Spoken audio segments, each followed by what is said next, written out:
Mapagpalang araw po muli madlang listeners. Ako po muli si Miss J.A. na muling maghahandog sa inyo ng isa na namang maganda at nakakakilig na kwento na isinulat ng ating mahusay na writer na si Perm. Sana po'y magustuhan niyang kwentong ito at kapulutan ng aral. Maraming salamat. Simulan na natin ang kwentuhan. Gulat naman siya na makita si Lucas na nakatayo sa gilid ng kama. Mukhang nagbibihis ito at kakasuot lang nito ng boxer. Napatingin naman sa kanya si Lucas nang maramdaman ang presensya niya. Ano sa tingin mong ginagawa mo? Naninilip ka ba? Ang bastos mo yata. Kunot noong tanong ni Lucas. Hindi naman napigilan ni Kiara ang sarili na matawa sa tanong ni Lucas. Are you kidding me? Bakit naman ako sa silip wala namang makikita dyan? Mas lalo namang kumunot ang noo ni Lucas at naglakad palapit kay Kiara. Ang bilis mo namang magbigay ng komento. Kung ilapit mo pa kaya ang tingin mo para mas makita mo kung may makikita ka ba o wala. Pabulong naman sabi ni Lucas at mas lumapit pa kay Kiara. Napatras naman si Kiara hanggang sa naramdaman na niya ang pagdampi ng likuran niya sa pinto ng kwarto.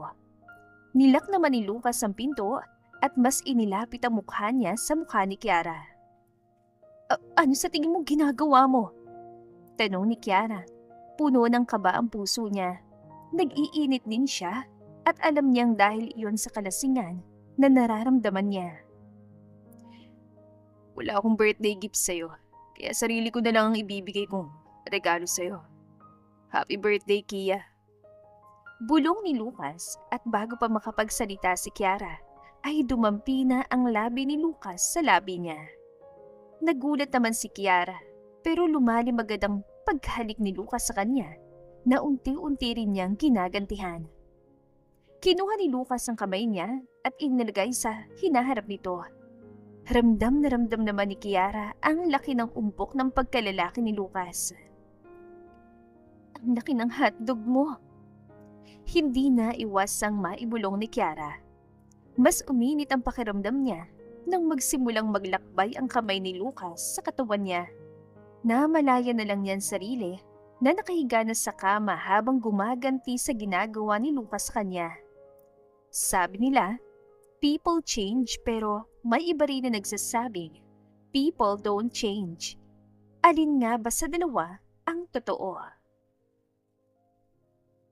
Kiara, maghanda ka na. Dito magdi-dinner ang family ni Lucas para mapag-usapan din natin ang pagdating na 23rd birthday party mo. Sabi ni Marisa na mommy ni Kiara nang pumasok ito sa kwarto niya. Ay, malaki na ako ma'am. I can plan my own birthday party. Ayos na sa akin kung makailam sila tita at tito basta huwag lang si Lucas. Wala akong balak na invite siya sa party ko. Sabi naman ni Kiara. Ano ka ba naman anak? Malalaki na kayo. Magkasundo na kayo ni Lucas. Magkasundo? No, ma'am. Hindi yan mangyayari kahit ang gumuho pang mundo.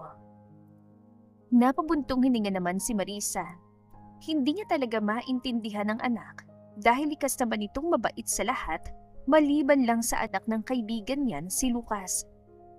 Mula bata pa lang mga ito ay ayaw na nito sa isa't isa. Nalulungkot naman siya at ang kaibigan niya dahil gusto nila talaga na magkasundo mga anak nila. Sige na, hindi na kita kukulitin. Mag-ayos ka na, ipapatawag na lang kita mamaya kay Yaya Lisa mo. Hindi naman sumagot si Kiara, kaya umalis na rin si Marisa. Pag-alis ng mom niya, ay tumayo naman si Kiara mula sa pagkakaupo sa kama at lumabas. Short at sando lang ang suot niya. Komportable siya doon at wala siyang balak na magbihis. Tinungo niya likuran ng bahay nila kung saan may swimming pool at umupo sa gilid, saka ibinaba ang mga paa sa tubig. Habang may malalim na iniisip, hindi naman namalaya ni Kiara ang pagbilis ng takbo ng oras. Hoy! Biglang sigaw ng kung sino sabay tulak kay Kiara sa pool. Bago pa man napunta sa tubig si Kiara, ay mabilis niyang nahawakan ng paa ng tumulak sa kanya dahilan para dalawa sila na mahulog sa swimming pool. Buisit ka talaga! Sigaw ni Kiara nang makilalang tumulak sa kanya, si Lucas. Mabilis niya itong nilapitan at sinabunutan ng buhok. Dahil medyo mahaba naman ang buhok ni Lucas, ay nahila ito ni Kiara, pero napalayo din naman agad si Lucas. "Stop it! Kasalanan ko ba kung mukha kang baliw na nakaupo sa gilid ng pool?" Inasasambit ni Lucas, sabay punta sa gilid ng pool para umahon. "Ikaw ang baliw! Wala nga akong ginagawa sa'yo pero tinulak mo ko. May saltik talaga yung utak mo!" Sigaw naman ni Kiara at umahon na rin. Kapwa naman sila marunong lumangoy, kaya walang malulunod, maliban na lang kung sasadyain talaga nilang lunurin ng isa't isa. "Ano nangyari sa inyo? Bakit kayo nag-swimming na may mga damit pa at gabi na rin? Malamig ang tubig sa pool." Gulat at natarantang sabi ni Lisa. Agad niyang kinuha ang 2 tuwalya na nakasabit sa upuan na nasa gilid ng pool at ibinigay sa dalawa. "Huwag niyo akong tanungin, Yaya Lisa. Kasalanan ng pangit yung alaga kung bakit ako basang-basa," sabi ni Lucas at naglakad na papasok sa loob ng bahay, pero siniguan naman siya ni Kiara. "Kasalanan mo! Ikaw na unang itulak ako! Deserve na deserve mo yan! Madapa ka sana!" "Nako, iya, tama na. Hindi maganda mga sinasabi mo," saway ni Lisa. Si Lucas dapat yung sermonan niyo, Yaya. Siya naman palagi nangunguna sa akin eh." "Parehas lang naman kayo, lalo na't gumaganti ka rin madalas sa kanya. Magkasundo na sana kayo dahil baka saan pa umabot ang bangayan niyo't mapahamak na kayo." "Never ko siya makakasundo, Yaya," agad na sabi ni Kiara, sabay lakad papasok sa bahay. Tinungo niya muna ang kwarto niya para magbihis at tinawag din siya ni Lisa para maghapunan na. "Good evening po, Tita Faith at Tito Bernard." May ngiting bati ni Kiara sa mga magulang ni Lucas, saka umupo sa bakanting upuan sa katabi ng mom niya. Kaharap niya naman si Lucas na sinamaan niya ng tingin. "Good evening, Iha. Kamusta ka na? Ano ba nangyari at nahulog kayo sa pool ni Lucas?" tanong ni Faith. "Hayaan mo na. Malalaki na sila. Marunong naman silang lumangoy. Baka naisipan lang nila na maligo talaga," sabi naman ni Bernard. Ayaw na rin kasi niyang pag-usapan na nangyari dahil alam niya kung saan mapupunta ang usapan, sa bangayan ng dalawa. Ayos lang po ako, tita. Tumatambay lang naman ako sa gilid ng pool pero tinulak ako ni Lucas. Mabuti na lang at nahila ko rin siya kaya dalawa kami." Paliwanag naman ni Kiara at proud pa na sinabi niya. "Kasalanan mo naman pala, Lucas. Palagi mo talagang inuunahan si Kiara," sabi naman ni Faith. "It's not my fault kung hindi niya ako napansin at tatanga-tanga siya," sabi naman ni Lucas na nagpatas ng kilay ni Kiara. "Ano? Baka ikaw ang tanga sa atin. Gusto mo bang isa-isahin ko yung katangahan na ginawa mo sa buong buhay mo?" "Kiara, tumigil ka na. Tumigil na kayo. Nasa pagkainan tayo kaya igalang yung pagkain." Puno ng autoridad sabi naman ni Leo, ang daddy ni Kiara. Tumigil din naman ang dalawa at hindi na nagsalita pa. Kahit na palaging nagbabangayan, ay takot naman sila pareho sa mga daddy nila. Kumain na rin silang lahat. Katahimikan ang namayani sa kanila hanggang sa nagsalita ang mommy ni Lucas. Yung tungkol sa birthday celebration ni Kiara, pwede tayong mag-lunch na lang na that day, tapos sa gabi pwedeng magpa-party si Kiara kung gusto niya kasama ang mga kaibigan nila ni Lucas." "That's good suggestion din. Kung payag si Kiara sa idea na yan, payag din kami ni Leo." Tumatango namang sabi ni Marisa. "As long as mga exclusive friends lang nilang dalawang dadalo at gaganapin dito sa bayang party, we can do that." Pagsang-ayon naman ni Leo. Maganda po yan. Party with friends. Hindi ko naman friend si Lucas, kaya ayos lang siguro na hindi siya invited. Pabulong na sabi ni Kiara. "Hindi ko rin naman trip na dumalo sa birthday ng kaaway ko, so I won't bother. Magpaksaya ka na parang huling araw mo na sa mundo," sabi naman ni Lucas. "Sa ayaw at gusto mo, a-attend ka sa lunch at party. Hinahayaan na nga namin kayo na magbangay sa harap namin. Subukan nyo rin naman na pakisamahan ng isa't isa sa ibang tao kahit sa pilit lang." Singit naman ni Bernard. "Don't worry, Tito. Padadaluhin ko si Lucas as long as hindi siya manggugulo sa party. I'm fine with it." Agad na sabi ni Kiara dahil ayaw niya na ma-disappoint sa kanya ang parents niya at parents ni Lucas. Mas lalong ayaw niya rin na magkasamaan ng loob ang mga magulang niya at magulang ni Lucas dahil sa away nilang dalawa. Kay Lucas lang naman naiina si Kiara at mahal na mahal niya mga magulang nito na tinuring na rin niyang ikalawang magulang. Alam din niya na ganoon din si Lucas sa parents niya. Yeah, I can do that. Hindi naman ako nagugulo kung hindi inuunahan. Makahulog ang sabi naman ni Lucas sabay tingin kay Kiara. Nakuha niya naman ang ines nito pero kinontrol naman ni Kiara ang kanyang emosyon. Then, that's settled. Pababantayan namin kayo ni Yaya Lisa at sisilipin din namin kayo saglit bago kami pumunta sa important meeting na pupuntahan namin sa Laguna. Babalik agad kami kinabukasan. Hindi na rin nagsalita pa si Kiara. Wala talaga siyang choice. Sisiguraduhin na lang niya na hindi siya lalapit kay Lucas sa araw na yon dahil siguradong masisirang buong araw niya kapag may nangyaring bangayan sa kanilang pagitan. Mabilis sa lumipas sa mga araw hanggang sa dumating din ang araw ng birthday party ni Kiara. Naging successful naman ang lunch niya kasama mga magulang at si Lucas na kasama din ang mga magulang nito. May natanggap din siya mga regalo mula sa mga ito na tuwang-tuwa naman siya. Ang saya ng party mo, Kiara. Iba talaga kapag anak ng isang bilyonaryo. I'm so happy for you. Sana magustuhan mo yung birthday gift ko. Happy birthday ulit. Natutuwang sabi ni Leslie, ang pinakamatalik na kaibigan ni Kiara na parang kapatid na rin niya. Mayaman din ito at business partner ang mga magulang nito at magulang niya pero hindi gaano ka-close. Thank you, Leslie. Masaya rin ako dahil nandito kayo ng mga friends ko. And whatever your gift is, I appreciate it. Let's enjoy this night. Sabi naman ni Kiara. Nagpatuloy ang party sa loob ng bahay at meron din sa swimming pool. May inuman na nagaganap pero hindi naman sila pinayagan na uminom ng husto at dahil professionals sa kabigati ng mga parents na mga nasa party, ay iniiwasan din ng mga ito na makagawa ng gulo o kahihiyan para hindi masirang imahe ng mga pamilya nila. I'm really shocked dahil in-invite mo si Lucas and friends. Akala ko ba ayaw mo siya dumalo sa birthday party mo? Tanong ni Leslie. Nasa isang sulok sila at abalang lahat ng tao.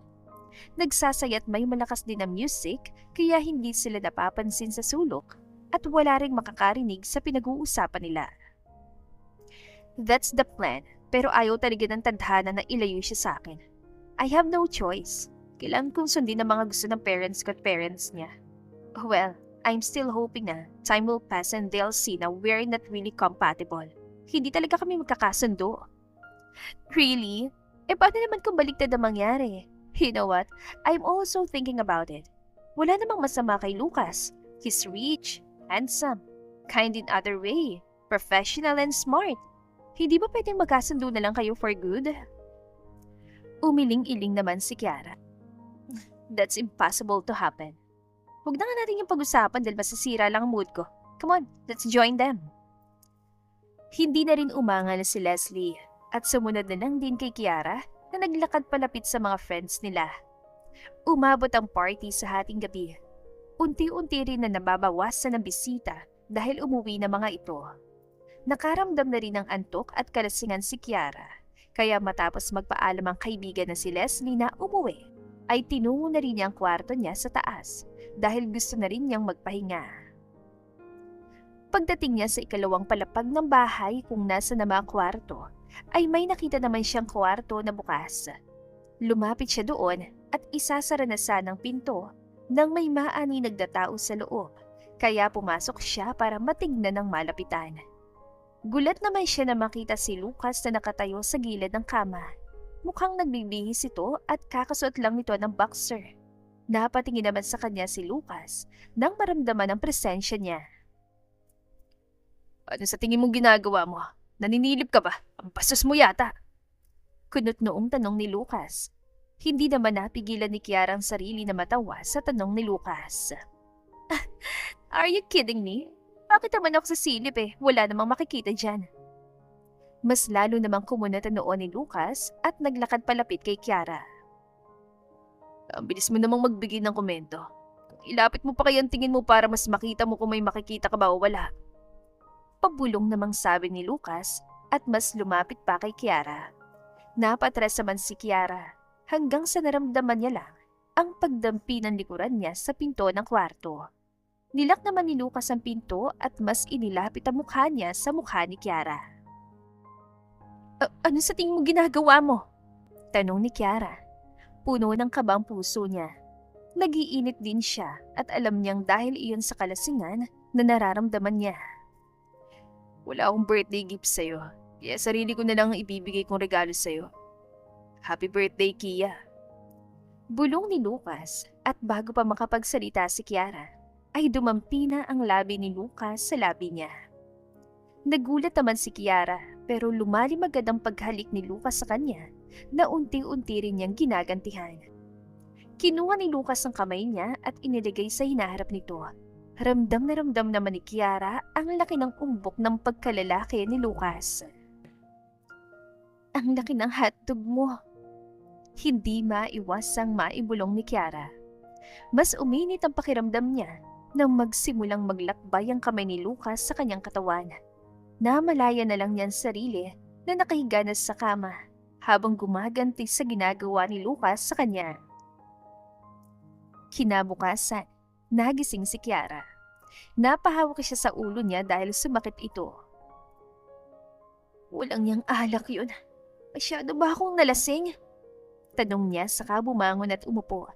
Nakaramdam naman siya ng lamig sa katawan kaya napatingin siya sa sarili at nanlaki ang mata nang mapagtantong nakahubad siya. Wala akong damit! Ano nangyari? Sigaw niya, saka napatingin sa tabi niya. Nakita naman niya ang mahimbing na natutulog na si Lucas. Unti-unti rin naman niyang naalala ang nangyari kagabi. Walang hiya ka! Wisit ka! Inakit mo akong gago ka! Sigaw naman ni Kiara habang pinaghahampas si Lucas na nagising din naman. Napadiin si Lucas sa paghampas ni Kiara sa kanya pero nahuli rin naman niya ang mga kamay ni Kiara. Stop it, Kiara! Nakakasakit ka na! Huwag ka nga maging OA! Pareho nating ginustong nangyari, no? Just admit it and move on. Besides, alam ko naman na nag-enjoy ka sa katawan ko and don't worry. Basta nag-enjoy din naman ako sa'yo. May pag-iisipang sabi ni Lucas. Mabilis naman na binawi ni Kiara ang mga kamay niya mula sa pagkakahawak ni Lucas at walang pagdadalawang isip na binigyan ng malutong na sampal si Lucas. Kulang pang sampal na yan para magising ka sa katotohanan na hindi kita papatulan. Hindi pa tayo tapos, Lucas! Puno ng galit at pagbabanta na sabi ni Kiara saka hinilang kumot na nakatakip sa buong katawan niya at bumaba sa kama. Lumabas siya sa kwarto at tinungo ang kabilang kwarto niya. Mabilis siyang naligo at nagbihis. Saktong-sakto lang ang pagbaba mo. Come on, let's eat breakfast. Hiyaya ni Marisa sa anak na makapasok ito sa kusina. Umupo naman si Kiara sa bakanting upuan na malayo kay Lucas. Kumain na rin sila at nanatiling tahimik si Kiara. Wala naman ang parents si Lucas. Nakauwi na mga ito. Pinag-agahan naman muna ng parents si Kiara si Lucas bago ito umuwi. Ang tahimik niyo yata. May nangyari ba? Sa pagkakaalam namin ay naging successful naman ang birthday party. Nag-away na naman ba kayo? Sunod-sunod na tanong ni Leo. We're okay, Tito. Baka nagtatampo lang si Kia dahil hindi ko siya nabigyan ng regalo. Naiwan ko kasi sa bahay. Papadala ko na lang mamaya. Sabi naman ni Lucas. Don't call me Kia. We're not that close para paikliin mo yung pangalan ko. Kumalma ka naman, anak. Hindi ka ba sanay? Kia naman talagang tawag ni Lucas sa'yo nun pa. Dahil nagalit ka kaya tinatawag ka niya sa buong pangalan mo sa harap ng ibang tao. Hayaan mo na siya. Pangalan lang naman yun. Mahinahong sabi ni Marisa. Hindi naman nagsalita pa si Kiara dahil baka kung ano naman ang lumabas sa bibig niya. Naiinis talaga siya at nagagalit dahil sa nangyari kagabi. Masyado kasi siyang nagpadala sa sarap, kaya ngayon ay nagsisisi siya. Nasa huli nga talaga ang pagsisisi.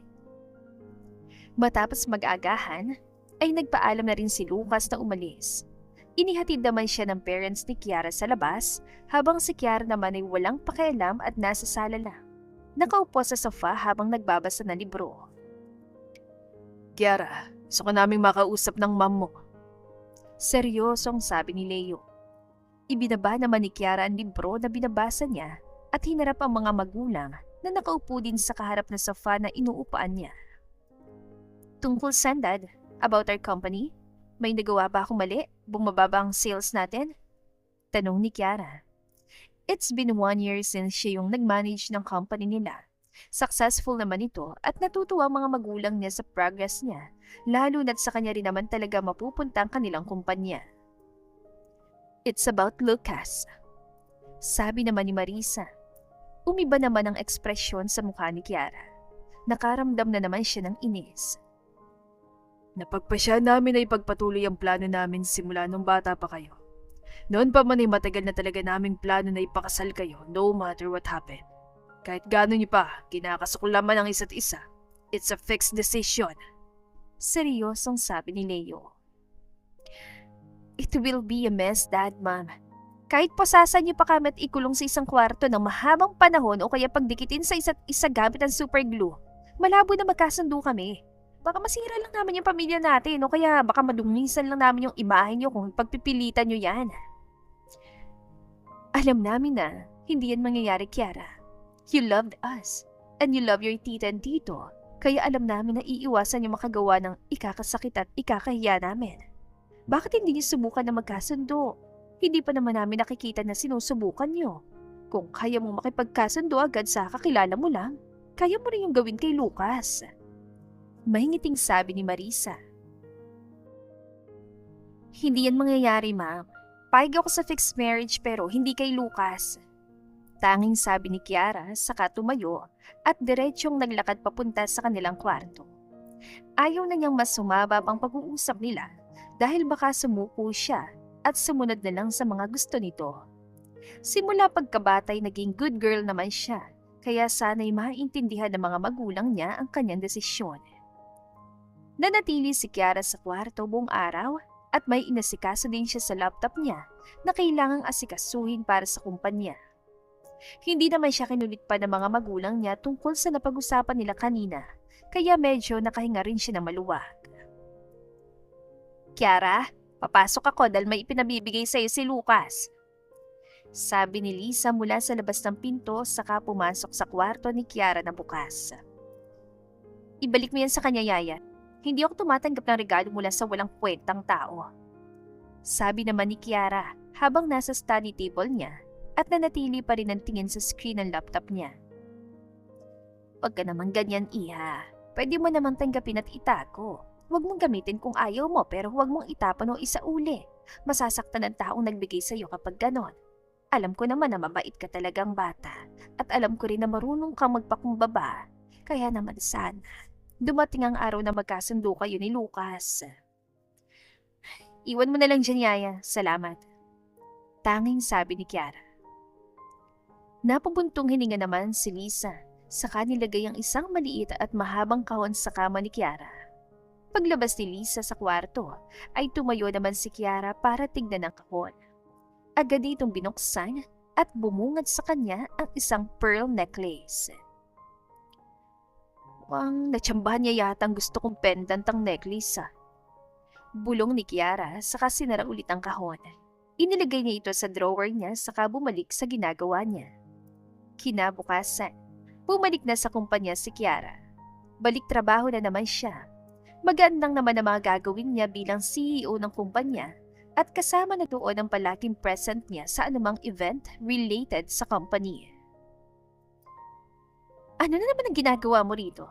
Talaga nabuhay ka para inisin at galitin ako palagi, ano? Nakapamewang na sabi ni Kiara nang maabutan si Lucas na nakaupo sa may sofa sa opisina niya. Kagagaling lang niya sa isang meeting. Mainatid lang akong papeles at gusto rin sana kitang makausap ng seryoso. Sabi naman ni Lucas. Wow, seryoso ba ka mo? At kailan pa tayo nakapag-usap ng seryoso? Sarkastikong tanong ni Kiara at tinungo ang office desk niya saka umupo sa upuan. Nakita niya naman tumayo si Lucas at lumapit sa kanya. Alam mo na ba yung tungkol sa engagement? Yung plano ng mga magulang natin na ipakasal tayo sa isa't isa? Tumas naman ang kilay ni Kiara. So, ano naman ngayon? Hindi ka naman siguro umaasa na papayag ako sa bagay na yun, di ba? Alam ko, Kaya nga kinakausap kita ngayon para makagawa tayo ng paraan para hindi nila ituloy ang plano nila. Tumawa naman si Kiara. Kaya kong tumagi sa gusto nila kahit walang tulong mo, Lucas. Kung gusto mong gumawa ng paraan, kumilos ka mag-isa. Huwag mo kong idamay dahil hindi naman tayo close. Sabi niya. Galit ka ba dahil sa nangyari sa atin? Alam mo naman na hindi na yung may babalik pa't mababawi. O baka naman gusto mo pa. Gusto mo bang magka-black eye? Umalis ka na nga sa harapan ko bago pa magdilim ang paningin ko. Bilis, alis! Pagtataboy ni Kiara. Oo na, di ko rin naman kayang tignan ng pangit mong mukha ng matagalan. Sambit na sabi ni Lucas, naglakad na papunta sa may pinto. Hoy, narinig yung Lucas Mas pangit ka pa rin at tanga kesa sa akin. Huwag kang magpapakita sa akin Pasigaw namang sabi ni Kiara. Medyo nagulat naman siya nang isara ng malakas si Lucas ang pinto. Walang hiya talaga lalaking yun. Bulong niya, bago itinuon ng atensyon sa mga papeles sa harapan niya. Matapos ang ilang oras ay uwian na rin. Nagpa siya naman si Kiara na dumaan muna sa isang kilalang bake shop para bumili ng ice cream cake. Bet lang niyang kumain noon kaya bumili siya. Isang ice cream cake po, vanilla flavor. May ngiting sabi ni Kiara sa counter sa loob ng bake shop. Nagbayad na rin siya at matapos makuha ng nasa counter ang bayad niya, ay nagulat naman siya nang may biglang tumulak sa kanya. It's you! Ikaw yung nasa picture na nasa cellphone ng boyfriend ko. Tell me, ikaw bang babae niya? Pasigaw na sabi ng isang babae na siyang tumulak kay Kiara. Excuse me, mali ka yata ng pinagbibintangan dahil wala akong boyfriend ko, kalandian. Tahimik at matiwasay ang buhay ko ngayon. Agad naman na depensa ni Kiara. No, hindi ako pwedeng magkamali. Pamimilit ng babae. Sino ba yung boyfriend mo? Baka nagkakamali ka lang talaga at pinagbibintangan mo lang ako. Kunot noong sabi ni Kiara. Siya lang naman si Lucas Sanford, the most successful man in the country. Tumas naman ang kilay ni Kiara tumawa. Si Lucas pala. He's not my type and we're not close, kaya kung ano man yung nakita mo, it's fake. Sayo-sayo na siya. Kahit lunukin mo pa siya ng buo, wala akong pakialam. Sabi niya. Heto na po yung vanilla ice cream cake niyo, ma'am. Kinuha naman agad ni Kiara ang ice cream cake at mabilis na umalis sa bake shop. Hindi na nagsalita o humabol man lang ang babaeng nagtulak sa kanya. Inis siyang pumasok sa kotse dahil hindi man lang siya nakaganti sa pagtulak nito sa kanya. Mabuti na lang at hindi siya napasubsob sa kung saan at mapahiya sa mga tao sa loob. How was the company? Balita ko may asikasuhin kayo somewhere in the Mindanao. Tanong ni Marisa. Kumakain sila ng kanilang pamilya sa kusina ng hapunan. Everything's fine, ma'am. Anya, may asikasuhin nga kami sa Mindanao. Sa pagkakaalam ko, it's a province tapos susubukan naming tumira at makisama sa mga nakatira doon. Related din kasi yun sa malaking project na napagkasunduan ng Board of Directors. Pili lang din yung makakasama. Sagot naman ni Kiara. Really? Then that's good. Actually, nalaman namin yun mula kay Lucas and sasama rin daw siya kaya malaking opportunity na ito para mas makilala niyo ang isa't isa. Kaya sana wag mo siyang iwasan habang nandun kayo. Sambit naman ni Leo. Dad, tungkol pa rin ba ito sa engagement namin? Kahit na maghimala at magkasunduman kami ni Lucas, I will still not marry him. We're not compatible to each other. Compatible? Sino naman nagsabi na kailangang maging compatible kayo ng papakasalan mo? It's not about compatibility. It's about suitability. Nginitian naman ni Kiara ng tipid ang mom niya sa sinabi nito. Kung hindi pa rin kami magkasundo ni Lucas after that 1 week sa province of Mindanao, titigilan niyo na ba kami? Tanong niya. Hindi. Pero dadating din kami dyan kapag nakita talaga namin na walang chance. For now, nakikita namin na may pag-asa pa, kaya we will push you no matter what. Seryosong sabi ni Leo. Napabuntong hininga na lang si Kiara. Ay, fine. Do whatever you want and you'll eventually see to yourself na Lucas and I were not compatible and suitable. Pabulong niyan sabi saka nagpatuloy na sa pagkain. Lumipas sa mga araw at dumating din ang araw kung saan tutungo sila sa isa sa mga probinsya sa Mindanao para maisagawa ang research and plans nila tungkol sa gagawin nilang proyekto. So, you're Kiara pala? Lucas told me everything about you and I won't apologize sa ginawa ko nun sa bake shop. I have my right naman to be jealous. Sabi ng isang babaeng lumapit kay Kiara. Nakilala niya ito bilang Samantha, anak ng isa sa partners nila sa kumpanya na siya ring pinadala para makasama nila. Hindi nagsalita si Kiara at nanatili lang ang tingin sa harap kung saan matatanaw ang magandang tanawin ng palayan. Presko rin ang hangin sa paligid at wala silang masyadong bahay na nakikita. Malayo ito sa syudad at hindi naman mahirap ang daan. Pero para kay Kiara ay para silang nasa bundok na patag. 6 silang magkakasama. Siya, si Lucas, si Samantha, 2 lalaki at isa pang babae na makakasama nila na kilala rin naman nila. Are you listening to me? Lucas was right. You're really annoying. Sambitan naman ni Samantha kaya nilingon siya ni Kiara. Could you shut your mouth? Kung may kailangan kang importante, saka mo na lang ako kausapin. Doon ka kay Lucas dumikit at huwag mo kong guluhin. Tinungo ni Kiara mga kasama para tulungan ng mga ito sa mga gamit nila. Pansamantala silang titira sa isang bahay na medyo kalakihan at kasya naman silang 6. Gawa sa kahoy ang bahay at sobrang simple na mga gamit sa loob. Hindi high-tech at wala ring signal, kaya hindi sila makakagamit ng gadgets. Is this the house? Are you sure na titira tayo dito? Baka pwedeng mag-hotel na lang tayo kaya mag-rent ng mas magandang bahay. Baka may ahas dyan sa loob o kaya mga insects. Maarteng sabi ni Samantha. Wala yan. Mas mabuti na rin to at mas damang-damang experience natin kung paano mamuhay ng simple sa probinsya. Sabi naman ni David, isa sa mga kasamahan nila. True. Kung magkaroon man ng insect bites, may mga first aid naman tayong dala. Don't be so maarte, Sam. Malalampasan din natin to. Natatawang sabi naman ni Mika. Ako na dyan, Kia. Mabigat yan. Yung mga magagaan lang ang kunin mo. Sabi naman ni Angelo kay Kiara. Hayaan mo yan. Malakas naman tao yan. Mas malakas pa yan kay Hulk. Singit naman ni Lucas. Talaga ba? Gusto mo bang masampulan na makita natin kung mas malakas ba ako kay Hulk? Kapal ng apog mo Inis namang sabi ni Kiara kay Lucas. Oh, kalma lang. Baka naman mag-transform ka dyan. Stop it, Lucas. Nandito tayo para magseryoso. Kaya sana wag mo nang inisin pa si Kia. We have to be professional here. Saway ni Angelo. Agad naman na tumango-tango si Kiara at nag-thumbs up pa kay Angelo. Palagi siya nitong kinakampihan, kaya naman gustong-gusto niya itong kasama. Matagal na rin sila magkaibigan ni Angelo. Nagpapasalamat siya nung dumating ito dahil may kakampi na siya at nagtatanggol sa tuwing mag-aaway sila ni Lucas. I won't promise that. Kilala mo naman kami, Angelo. Just let it be. Mas mabuti na rin na ganito para mas mailabas namin ang mga sama ng loob na nararamdaman namin sa isa't isa. Katuwiran naman ni Lucas. That's not a valid reason. You're not kids anymore, kaya wag na kayong umakto na para mga bata.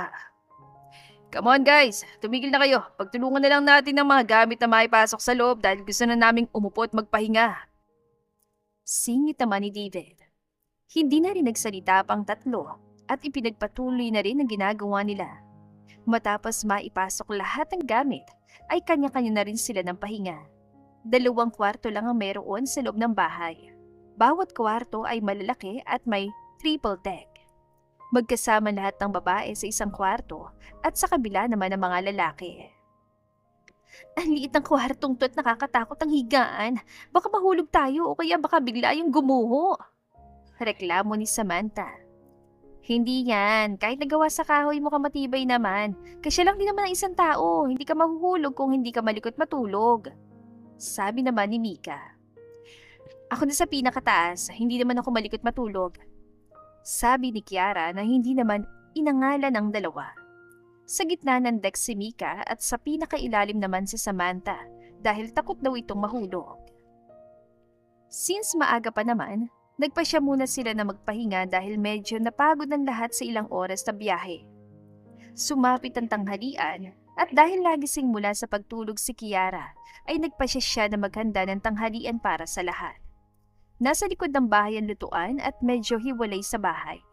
Naaabutan naman niya si Angelo na nagluluto na pala. Kahoy ang gamit nila sa pagluluto at hindi electric appliances. Kumpleto naman sila sa mga gamit panluto at mga pagkain.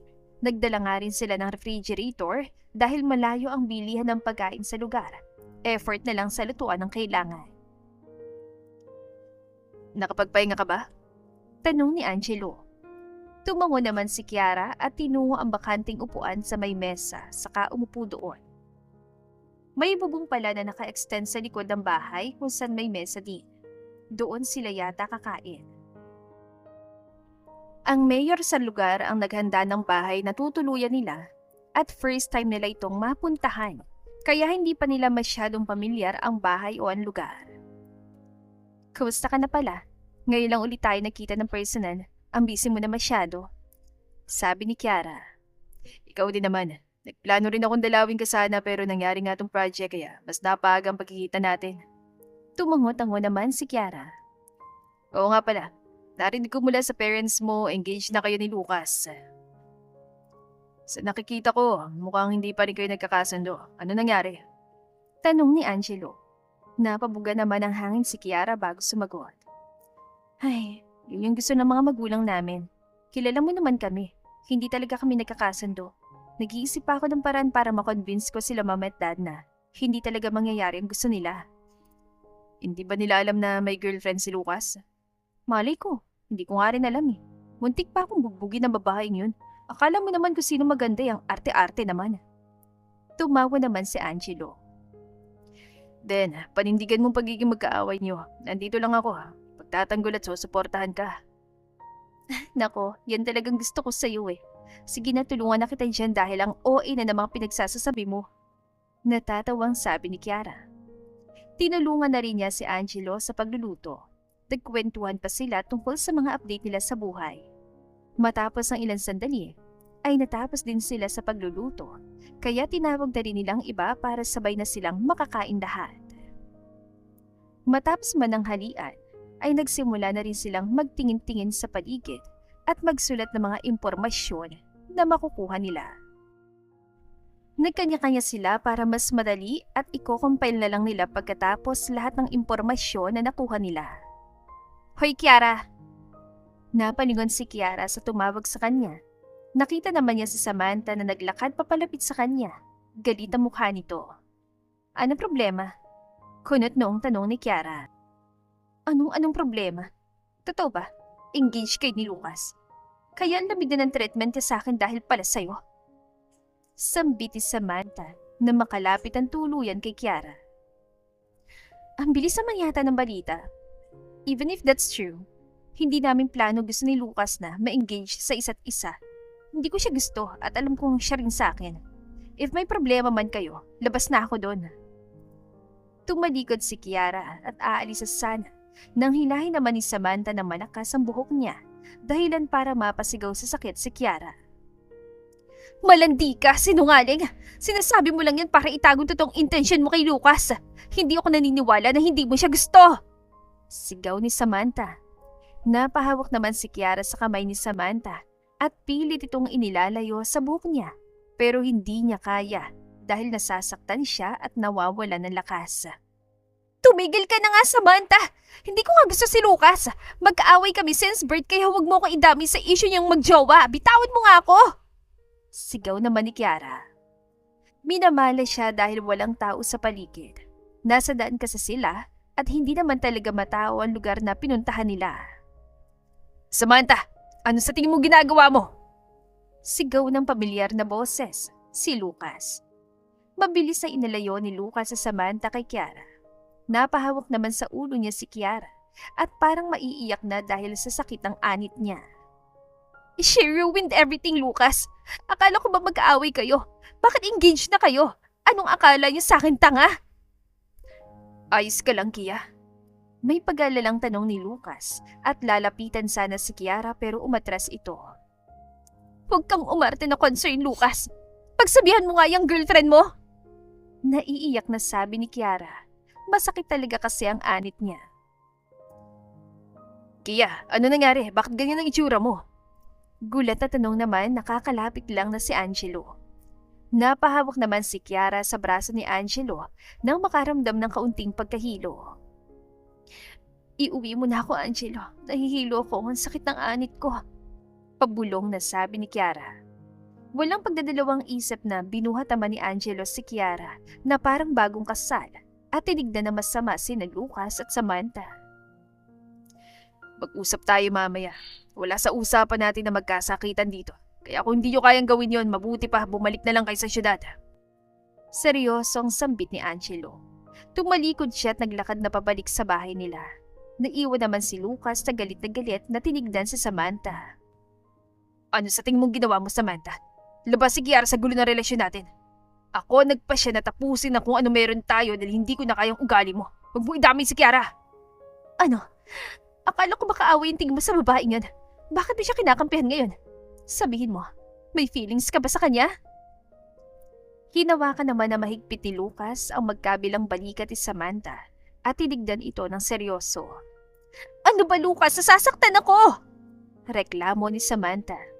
Oo, kaaway ang tingin ko kay Kia pero may limitasyon yun. Hindi ako kailanman umabot sa punto na saktan siya ng husto sa pisikal man o emosyonal. Kahit na magawa ko man yun, may karapatan ako dahil kilala ko si Kia. Ikaw wala kang karapatan saktan siya, Samantha. Kapag nalaman ko na inulit mo pang ginawa mo, talagang makakalaban mo ko.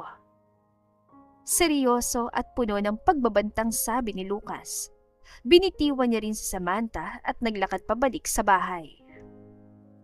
Gulat naman at takot ang naramdaman ni Samantha. Hindi agad siya nakapag-react at nanatili siya sa kinatatayuan niya ng ilan pang minuto. Nakita naman siya ni Mika kaya natauhan din siya at sabay na silang bumalik sa bahay dahil palubog na rin ang araw. Pagbalik ng lahat sa bahay ay walang nagbanggit tungkol sa nangyari kay Kiara. Ang alam lang nila ay napagod ito kaya nagpahinga saglit. Kinausap naman ni Angelo si Lucas. Ayaw na ni Kiara ng gulo kaya siya na lang daw yung mag-a-adjust. Babalik na siya ng syudad. Mapupuntay na lang daw niya ang assistant niya rito para may pagpatuloy ang part niya. Seryosong sambit ni Angelo. Nagpapahinga ng lahat. Si Kiara ay nagpasya na sa van matutulog.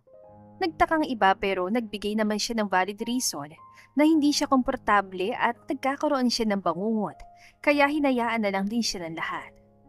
Ayaw niya na munang mapalapit kay Samantha dahil hindi sa takot siya dito. Baka kasi maisip niyang kalbuhin ito at magising na lang itong kalbo kinabukasan. Kailangan ba talaga yun? Hindi na ba siya magpapapigil? Gusto kong humingi ng tawad pero mukhang ayaw niya naman akong kausapin dahil sama-sama ng tingin niya sa akin. Hayaan mo na, sasamahan ko naman siya. Magpapadala din ako ng proxy ko dito. Hindi ka babalik agad? Don't tell me after so many years, may lakas ng loob ka na mag-confess ng feeling mo kay Kia. Why not? We're both mature enough naman. At kung papayag siya, ako na lang ang papalit sa'yo sa pagpapakasal. This is an opportunity also dahil kilala ko siya. She can marry anyone except you basta ma-persuade ko lang parents niya. Everything will be fine. Paano kung kabaliktaran ang mangyari? Sa pagkakaalam ko, puyanting niya sa'yo. Tumawa naman si Angelo. That doesn't matter. Mababago naman ang feelings. Tsaka bakit ka kumukontra? Di ba dapat ay suportahan mo ko? O baka naman karibal ang tingin mo sa akin? Tanong niya. Anong klaseng tanong ba naman yan? Go ahead, paksalan mo babaeng yun. Live happily ever after, I don't care. Tanging sambit ni Lucas, saka tumayo na mula sa pagkakaupo at pumasok sa loob ng bahay para makapagpahinga na. Kinabukasan, gaya ng plano, bumalik nga sa siyudad si Kira kasama si Angelo. Nagpatuloy naman sina Lucas sa ginagawa nila sa probinsya.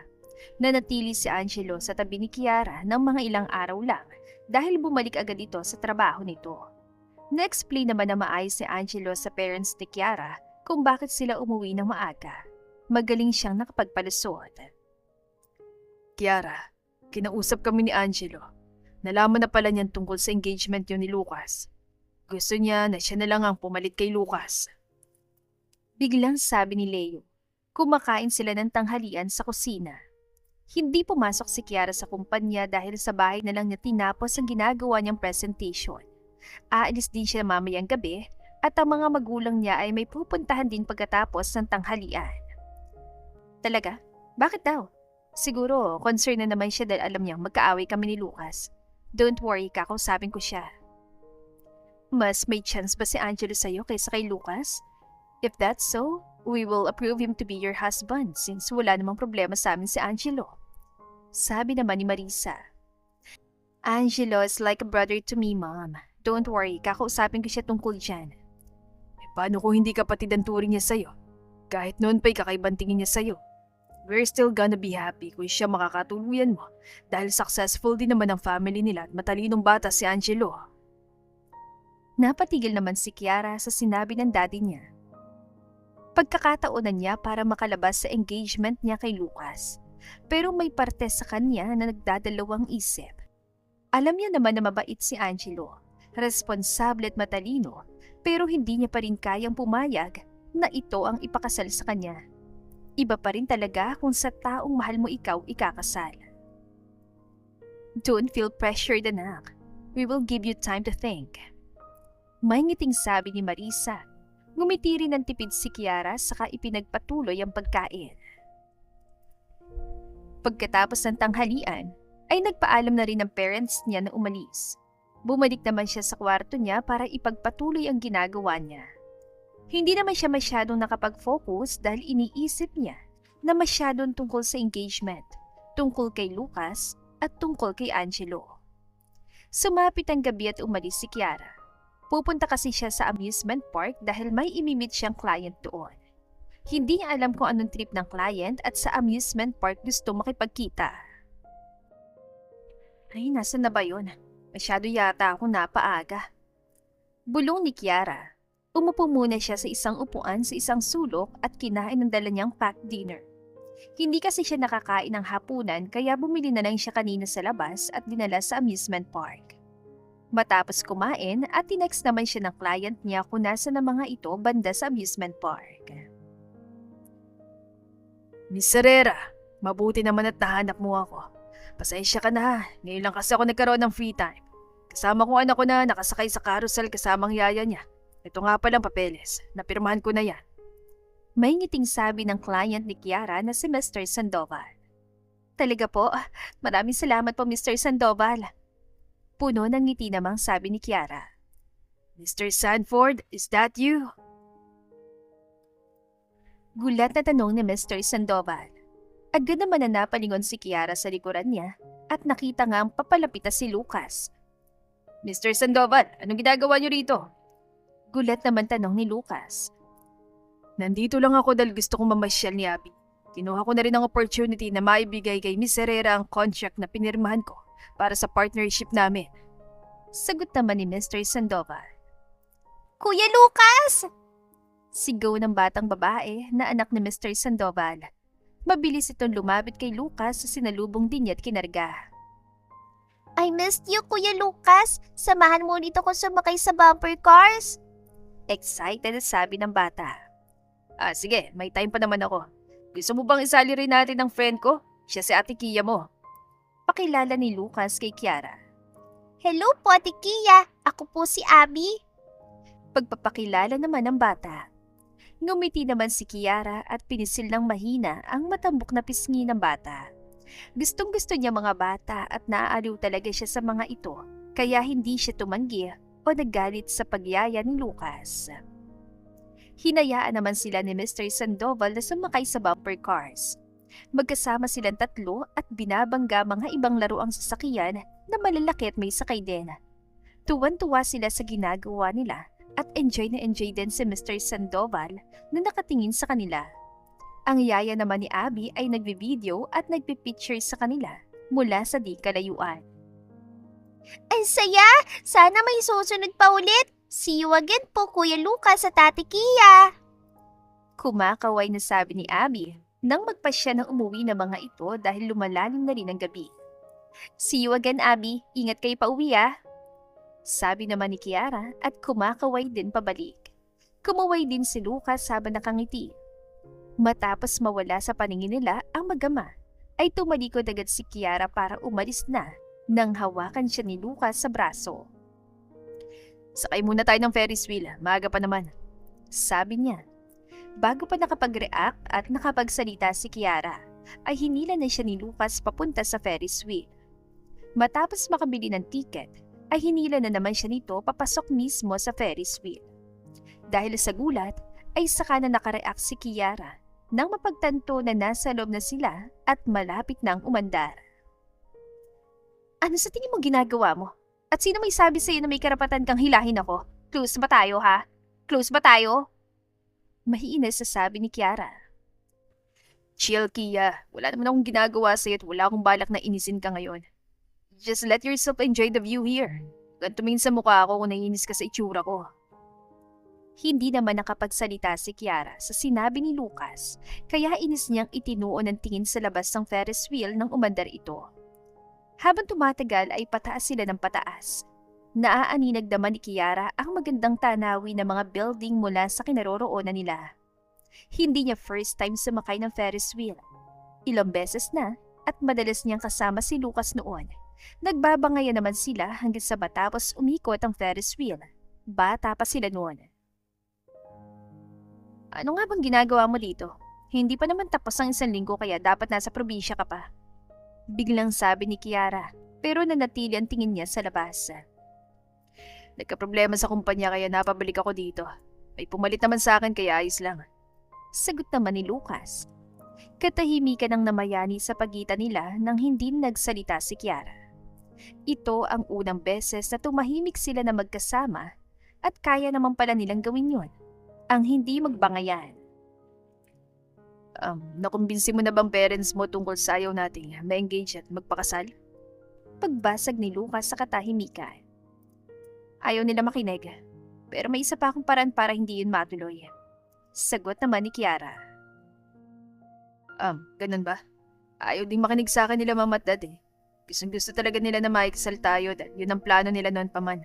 Kung hindi mo kayang gawin ang isa pang paraan na sinasabi mo, pwede naman tayo magpatuloy at mag-divorce na lang pagkatapos ng ilang buwan o taon. Ayoko nga. Magbumukha ako may runaway groom at iniwan ng asawa. Pangit sa image ko yun. Pangit ka naman talaga. Pabulong ni Lucas. Ano? Narinig ko yun ah. Naiinis talaga ako sa pagtawag mo ng pangit sa akin. Ako, pangit? Maganda ako no. Model pa, sexy pa. Ano bang definition na maganda sa'yo? Kabaliktaran? Walang hiya ka talaga.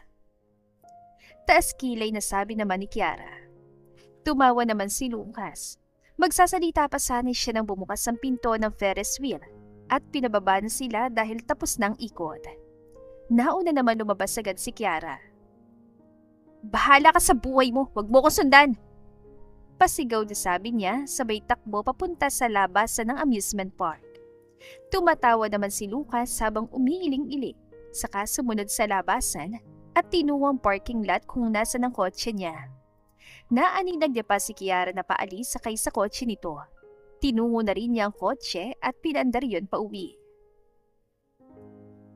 Kumusta naman kayong dalawa? Nagkakasundo na ba kayo? Tanong ni Bernard habang sumusubo ng ulam. Kasalukuyan silang nasa kusina, sa bahay ni na Lucas at kumakain ng hapunan. Inimbitahan ng parents ni Lucas si Kiara sa kanilang maghapunan. Hindi naman abala si Kiara at hindi rin matanggihan ng mga ito kaya pumayag din siya. Kahit ano pang sabihin o gawin niyo, Dad, Mom, hindi kami payag sa gusto niyo na pagpapakasal sa amin. Hindi kami magkakasundo. Sabi naman ni Lucas. I'm sorry to disappoint you, Tito and Tita. Our decision is final. Siguro matatanggap ko pa kung maging friends kami ni Lucas, but marry him? That's impossible. Pagsang-ayon naman ni Kiara sa sinabi ni Lucas. So, you're saying na mas pinipili mong pakasalan si Angelo kaysa kay Lucas? Tanong ni Faith.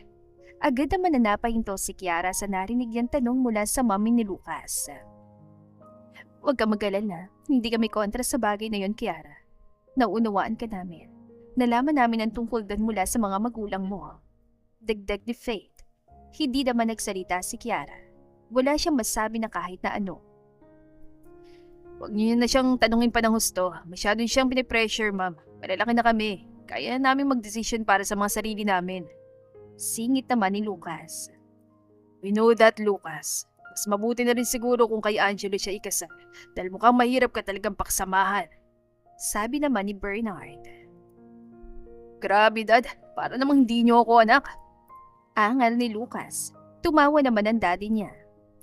Nagpatuloy naman sa pagkain si Kiara habang malalim ang iniisip.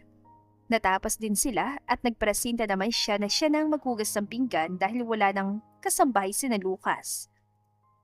Pasensya ka na kung na-offend ka namin kanina, Kiara, ha? Ako na bahala rito. Sige na, pwede ka mag-ikot-ikot muna sa bahay. Sige po, tita. Salamat at wala po yun. Naunawaan ko naman na curious lang kayo sa sitwasyon. Pinag-iisipan ko pa tungkol kay Angelo. Kilala niyo naman ako. Ayaw kong iset up sa taong wala akong nararamdaman. May ngiting sabi ni Kiara. Tumango naman si Faith. Alam ko, naunawaan kita. Sige na, ako nang bahala dito. Sabi niya. Tumango naman si Kiara at lumabas na rin sa kusina. Nagpa siya naman si Kiara na maglakad sa hagdan papunta sa ikalawang palapag ng bahay. Hindi pa siya masyadong nakakapag-ikot sa buong bahay ni na Lucas kahit na madalas siya dito. Hindi naman kasi siya pakailamera. Habang tumitingin sa mga nakasarang pinto, ay may nakita siyang isang kwarto na nakabukas ang pinto. Nagdadalawang isip siya na pumasok dahil sa uling naalala niya, hindi naging magandang resulta nung pumasok siya sa nakabukas sa pinto ng kwarto. Kwarto ba to ni Lucas? Bulong niya na makapasok din sa loob. Inikot niyang tingin sa paligid at wala si Lucas sa loob. Ang iba rin. Light gray ang kulay ng pintura. May mga arts na nakadikit sa dingding at ang cute naman ng panda ng unan. Natatawang sabi ni Kiara, saka lumapit sa kama at dinampot ang una na panda. Anong ginagawa mo dito? Sino nagsabi sa'yo na pwede kang pumasok? Tanong nakakapasok lang na si Lucas. Mabilis naman na inihagis ni Kiara ang unan pabalik sa posisyon nito. Aalis sa sana siya palabas ng pinto nang pigilan siya ni Lucas. Never mind. Gawin mong gusto mong gawin. Wala ka namang makikitang hindi maganda dito sa kwarto. Sabi niya saka tinungo ang study table niya at umupo sa upuan sabay bukas sa laptop niya. Kumunat naman na noon ni Kiara dahil sa pagbabago ng mood ni Lucas. Himalaya at hindi siya nito iniinsulto at iniinis. Nagpa siya naman si Kiara na manatili sa kwarto at mag-ikot-ikot dahil susulitin na rin niya. Ngayon lang naman siya nakapasok sa kwarto ni Lucas. Napunta naman ang tingin ni Kiara sa isang drawer katabi ng kama. Binuksan niya ito at may photo album na bumungad sa kanya. Kinuha naman niya yon saka umupo sa gilid ng kama. Nagsimula siyang buksan ang pahina ng photo album. Ikaw ba to? Mapanglait ka sa akin nun eh. Mas cute pa pala ako sa'yo nung bata pa tayo. Natatawang sabi ni Kiara. Mukha yung pakialaman. Pakingalam na ng privacy ang ginagawa mo. Sabi naman ni Lucas na tumayo para lapitan si Kiara. Binilisan naman ni Kiara ang pagbuklat ng ibang pahina sa photo album hanggang sa nakakita siya ng iilang picture niya na kasama si Lucas. Hindi maayos sa mga litrato dahil stolen shots nila ito habang nag-aaway, nagsusungitan, nag-aasaran at may picture din na umiiyak si Kiara. Naalala niya yon, umiiyak siya dahil may ice cream si Lucas. Ang ending, ibinigay ni Lucas ang ice cream sa kanya pagkatapos ay nilait pa siya nito na pangit. Tigilan mo na yan. Maiinis ka lang kapag naalala mo mga nangyari sa atin noon. Saway ni Lucas at kukunin sanang photo album pero hindi niya nakuha dahil iniwas ito ni Kiara sa kanya. Sandali lang naman. Marami pala tayong picture nun kahit na magkaaway tayo. Mamaya na kasi, patingin muna. Sabi naman ni Kiara at pilit na inilalayo ang photo album na gustong kunin ni Lucas. Siyempre, mahilig sa picture sila mama, kaya kuha talaga nila yung mga nangyari natin nun. Kahit puro kalokohan at mga yan. Matapos makita ang lahat ng picture sa photo album, ay hinayaan din ni Kiara na makuha iyon ni Lucas. Pang pinanganak talaga tayo na inisin at away ng isa't isa. Bakit nga ba? Saan nga ba nagsimulan lahat? Ano bang malalim na rason kung bakit palagi tayo nagbabangayan? Pagtatakan tanong ni Kiara. Ibinalik naman ni Lucas ang photo album sa drawer saka tinignan si Kiara. Malay ko, wala naman ako maisip. Basta nakakainis lang talaga yung pangit na pagbumukha mo. Tsaka sarap mo rin kasing inisin lalo na kung magkakasalubong ang kilay mo. Pangit? Baka ikaw ang pangit? Asar namang sabi ni Kiara. Tinawanan naman siya ni Lucas. Mabilis ka ring mapikon at gumanti. Paano kaya kung habaan mong pasensya at pagkakaintindi mo sa akin? Subukan mo lang at susubukan ko rin yun. Baka kapag nagawa natin yun ay magiging peaceful ang mga buhay natin. Asa ka naman. At saka hindi na rin naman tayo magkikita na madalas kaya magiging peaceful pa rin ang buhay ko. Napahinto naman si Lucas. Sumeryoso ang mukha niya na nakatingin kay Kiara. Papakasalan mo si Angelo. Yung mga isang paraan na sinasabi mo para maiwasan na may kasal sa akin. Sigurado ka ba sa desisyon mo, kuya? Di ba't ayaw mo magpakasal sa taong wala kang nararamdaman? Pangarap mo na magkaroon ng lalaking magmamahal sa'yo at mamahalin mo rin. Mukha namang mabait si Angelo at alam kong mamahalin niya ako. Baka matutunan ko rin siya mahalin sa inaharap. For the first time since birth, nakapag-usap sila ng matino ni Lucas. Walang asaran, insultuhan at murahan. Kalmado lang at seryoso. Paano mo naman nasabi yan? Hindi ka sure na yan ang gusto ko. Tumatawang sabi ni Kiara. Alam ko, dahil kilala kita. Mas kilala kita kesa kilala ka ni Angelo. Seryoso pa rin na sabi ni Lucas. Magsasalita pa sana si Kiara nang bigla namang bumukas ang pinto ng kwarto. Pumasok sa loob ang mom ni Lucas na hindi mapakali. Kia, kailangan mong puntahan ng dad mo sa ospital. Inatake siya sa puso at kailangan kanya. Agad na sabi ni Faith. Mabilis namang napatayo si Kiara. Walang pagdadalawang isip. Agad siya lumabas sa kwarto ni Lucas. Sumunod naman agad si Lucas sa kanya. Hindi mapakali si Kiara at puno ng kabang puso niya. Namalayan na lang niya ang paghila sa kanya ni Lucas papasok sa kotse nito hanggang sa umandar ang kotse at narating nilang ospital na sinabi ni Faith kay Lucas kung nasa ng daddy ni Kiara. Agad na nagtanong sila sa nurse na nasa counter kung saan room ang daddy Kiara. Pagdating nila sa kwarto ay naabutan nila si Marisa sa labas ng pinto. Nakaupo sa upuan sa may hallway at nagdarasal. Kia anak. Umiiyak na sambit ni Marisa at mabilis na tumayo sa kaniyakap ang anak. Ano nangyari kay Dad, Ma'am? Bakit siya sinugod dito sa ospital? Nasaan siya? Ayos lang ba siya? Sunod-sunod na tanong ni Kiara. Inatake siya sa puso. Humihina ng puso ng dad mo, anak. Umiiyak na sagot naman ni Marisa. Ma'am, nasan pong anak niyo? Hinahanap po kasi siya ni Mr. Herrera. Sabi ng isang doktor. Agad naman lumapit sa kanya si Kiara. Akong anak niya. Pwede po kayong pumasok para makausap niyong dad niyo. Kakausapin ko lang din si Mrs. Herrera. Agad naman na pumasok si Kiara sa kwarto kung nasaan ang daddy niya. Naabutan niya ito nakahiga sa hospital bed. May 2 nurse na nakapalibot dito. Dad, andito na ako. Agad na sabi ni Kiara na makalapit sa daddy niya. Mabilis niyang hinawakan ang kamay nito. Hindi naman sumagot si Leo at nakatingin lang sa kanya. Hindi po siya makapagsalita dahil nagkaroon siya ng stroke. Kailangan niya po pang mamonitor ng husto para makakita ng improvement sa kalusugan niya. Nirecommend ni Dr. Reyes na sa labas ng bansa siya papagalingin dahil siguradong gagaling siya sa mga advanced medications doon. Sabi ng isa sa mga nurses. Tuluyan naman tumulo ang luha ni Kiara dahil sa narinig niya. Sinubukan niyang pigilan ng sarili pero lumabas pa rin ang mga hikbi niya. Ang dami niyang pagkakataon noon para makausap at makipagkwentuhan sa dad niya. Pero ngayon, biglang naglaho dahil sa nagkasakit ito. I'm sorry, Dad. Sorry kung naging pasaway ako at patigas ang ulo ko. Umiiyak na sambit ni Kiara. Pangako, susundin na kita. Tutuparin ko na kagustuhan mo na maikasal ako kay Lucas. Dagdag niya. Nakita naman niya na may tumulong luha sa gilid ng mga mata ng dad niya. Kaya mas napaiyak siya at mas humigpit ang hawak niya sa kamay ng dad niya. Hindi niyo na kailangang alalahanin pa. Mag-focus kayo sa pagpapagaling niyo. Pilit ng ngiting sabi ni Kiara saka pinahira ng luha niya sa pisngi. Matapos ang ilang sandali, ay pumasok naman ang doktor kasama ang mom niya at si Lucas. Anak, dadaling ko ang dad mo sa States. Kaya mo na ba rito? Alam kong gusto mo sumama pero kailangan na may maiwan dito. Ayusin mo na lang muna ang kumpanya. Alam kong makakahanap ka ng paraan para sumunod sa amin sa States. Sabi ni Marisa. Agad naman na tumango si Kiara. Walang problema, Ma'am.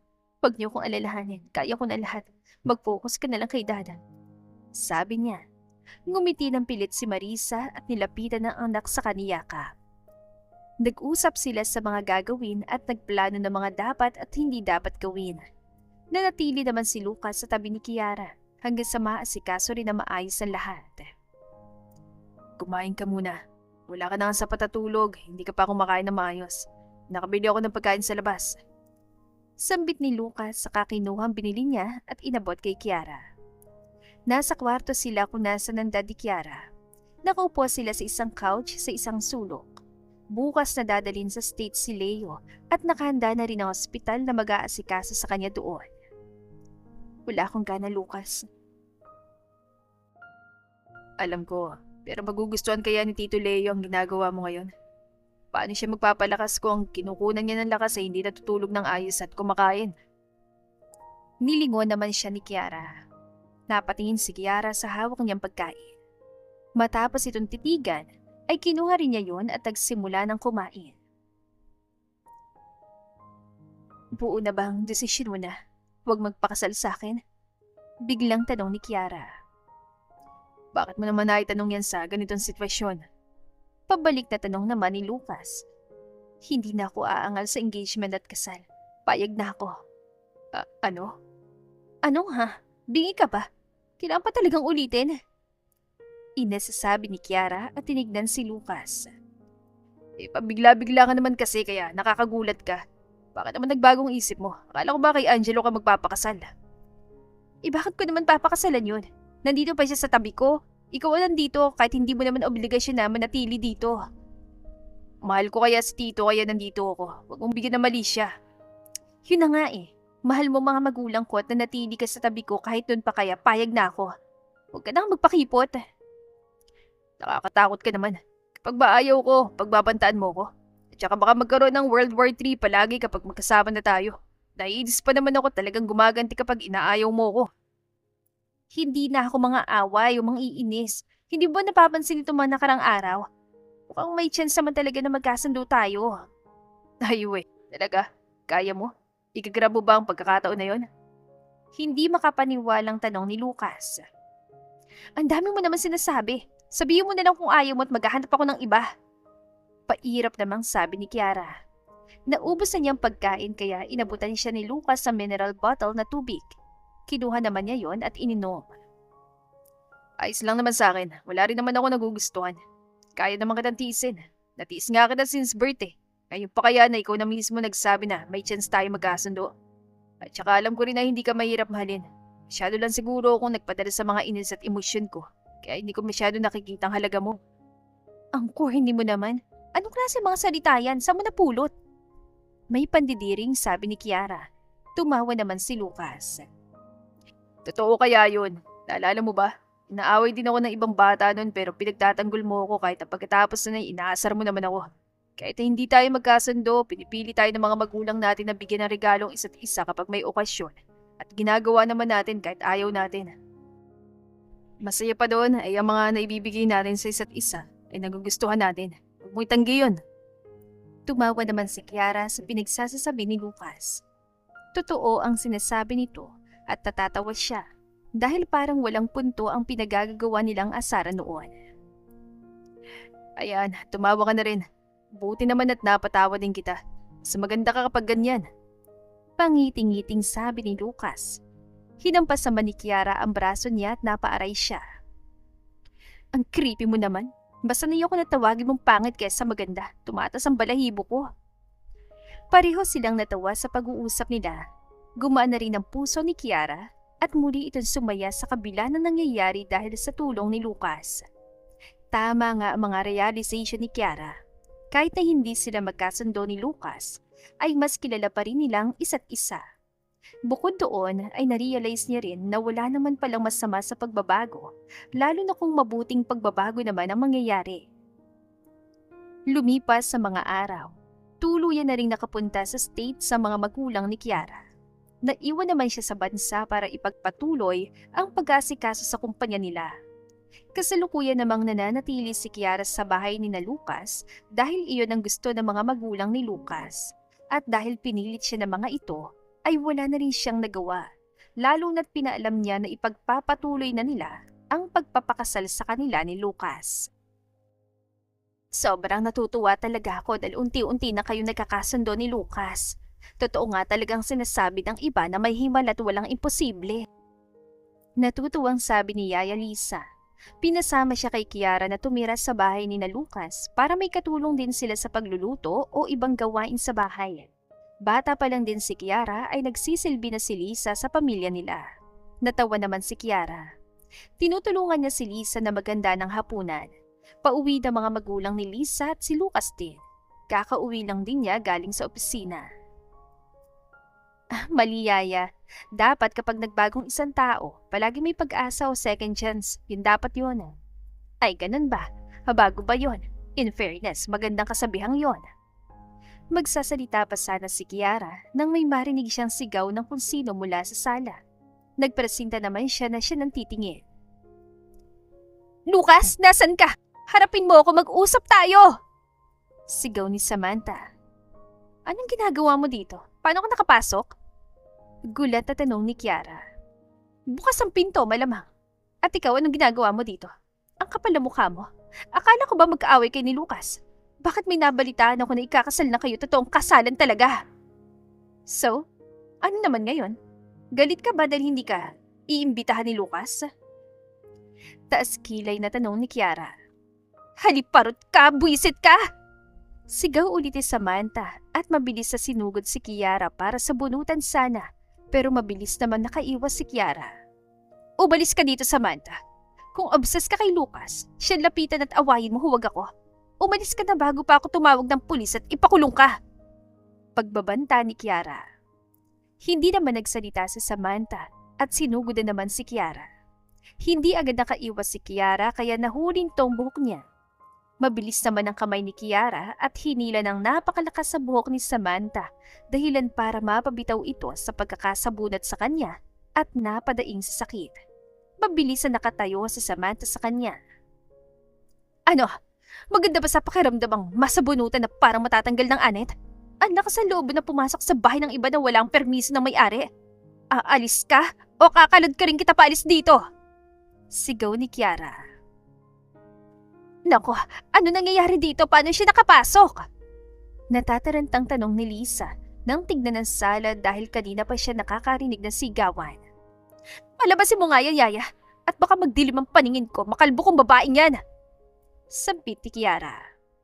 We're not done yet! Sigaw naman ni Samantha. We're done here, Samantha! Napatingin naman ng lahat sa kakapasok lang sa main door. Seryoso mukha ni Lucas at lumapit kay Kiara. Ayos ka lang? Tanong niya. Tumango naman si Kiara. Nilingon naman ni Lucas sa Samantha. From now on, pinuputol ko na lahat ng connection ko sa pamilya niyo. Hindi ko kailangan na makagaya mo na hindi makaintindi at makaramdam. Umalis ka na dito at huwag ka na magpapakita sa amin kung ayaw mo magkademandahan tayo. Puno ng autoridad na sabi ni Lucas.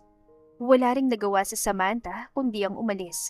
Sinamahan naman siya ni Lisa palabas at sinigurado na aalis talaga ito. Don't worry. Sisiguraduhin ko na hindi na ulit makakabalik dito o makakalapit sa Samantha. Paniniguro ni Lucas kay Kiara. Tumango naman si Kiara saka tumalikod at bumalik sa kusina. Pinagpatuloy nilang pagluluto hanggang sa dumating na rin ang mga magulang ni Lucas. Sabay-sabay na rin silang naghapunan lahat. Matapos kumain, ay nagkanya-kanya na rin sila ng pahinga. Habang nag-aayos sa kama, ay nakarinig naman ang pagkatok sa pinto si Kiara. Pinapasok niya naman kung sino yon dahil hindi naman niya nilak ang pinto. Ayos ka lang ba? Medyo tahimik ka rin kanina. May problema ba? Bungad na tanong ni Lucas na makapasok. Magkatabi lang sila ng kwarto ni Kiara sa bahay nila. Ayos lang ako. Medyo namimiss ko lang sila mama at dad. Bumubuti na naman daw yung kalagayan ni dad. Nakakapagsalita na siya ng kaunti. Sagot naman ni Kiara, nilapitan naman siya ni Lucas. Gusto mo bang puntahan sila kahit saglit lang?